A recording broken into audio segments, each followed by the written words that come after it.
Disney is known for creating beloved characters such as Mickey Mouse, Snow White, and Aladdin. However, the company's true nature is not as wholesome as it seems.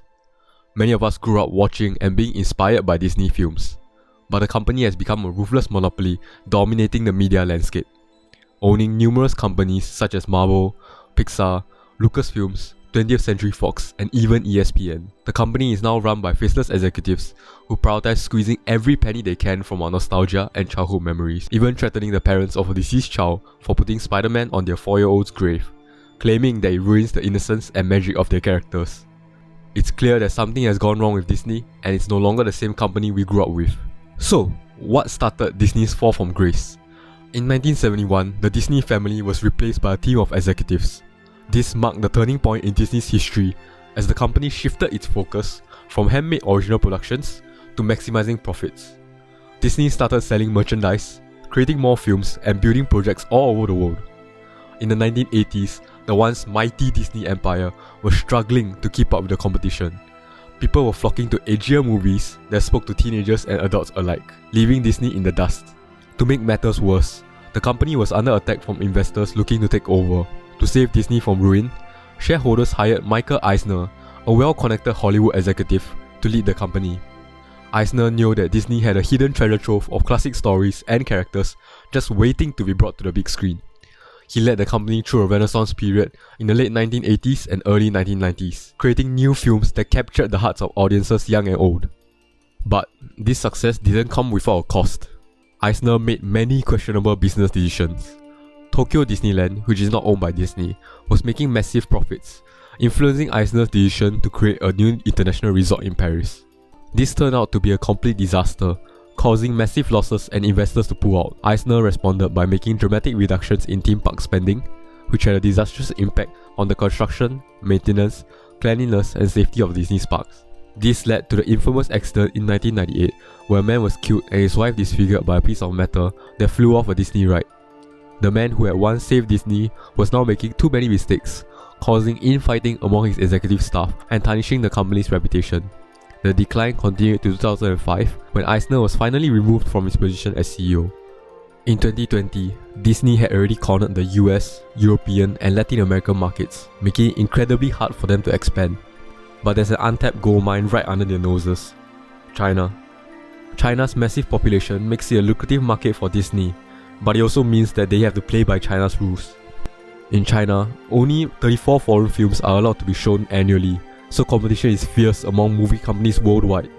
To tap into this market, movies must be squeaky clean and be rid of any negative depictions of China, even praising China, just to be considered for screening. Furthermore, any mention of Taiwan in Hollywood is forbidden, as evidenced by the recent ban of Top Gun Maverick due to a Taiwanese patch on the protagonist's jacket. If these rules are broken, the companies will be banned from China, losing billions in revenue. Disney learned this the hard way back in 1997 when it distributed Kundun, a film about Tibetan oppression in China.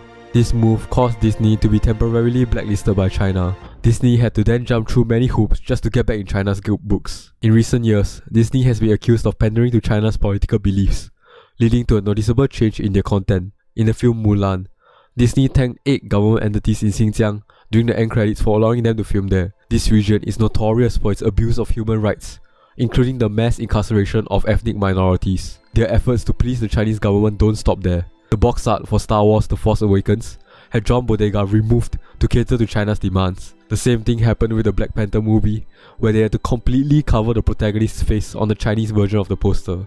Interestingly, in the US, Disney has been promoting anti-racism training for their employees, even handing out a white privilege checklist and providing reading material about racial justice. However, they seem to be ignoring their own values when it comes to their actions in China, actively supporting a government that is committing genocide and carrying out racial segregation. Disney's former CEO Bob Iger said that the company should be taking a stand on political issues and that it will no longer shy away from politics in the future. Some people hypothesized that this was done to please their puppet masters. BlackRock, a powerful investment management firm, is one of Disney's top shareholders, owning nearly 150 million shares in the company.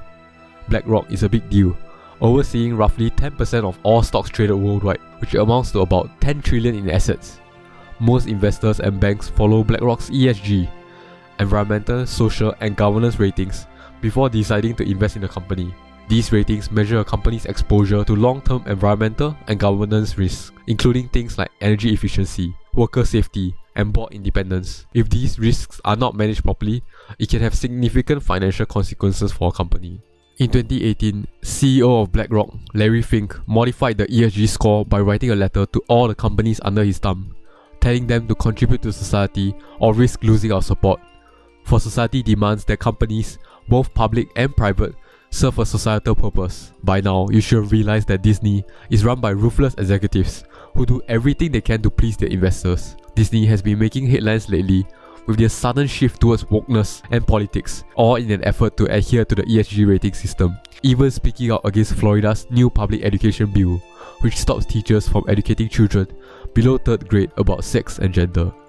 Overall, Disney's strict adherence to the ESG rating system has caused Disney's stock price to be in free fall, dropping from $200 on 8 March 2021 to a mere $99 on 9 March 2023, relying more on their theme parks than the core content that made Walt Disney a household name.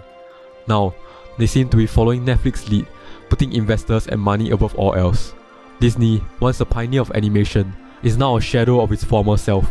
They've resorted to suing grieving parents, pushing political agendas on their viewers, and supporting oppressive regimes just to please their investors. Will Disney ever return to its former glory, or will it continue to be a ruthless money-making machine? Let us hear your answer in the comments below.